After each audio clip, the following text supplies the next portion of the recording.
isa-check natin yung power station na Spartan 500X.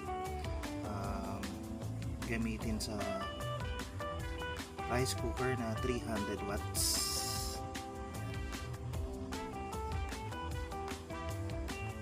Then yung output register niya is hanggang 218. So kaya niya yung 300 watts na appliance. Nag-start tayo ng 9:30 from 90% ng power sa power station. Then i-check natin kung ilang minuto siya maluluto, and then kung ilang percent yung matitira.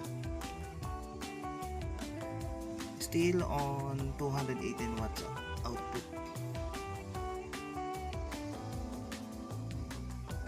9:45 AM, 83%, then 221 watts output. Yan, malapit na maluto. 83%.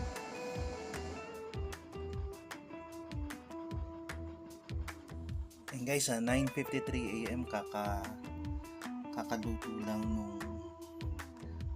ng kanin, pero ibabad pa natin ng mga 5 minutes. Ang percentage is 79%.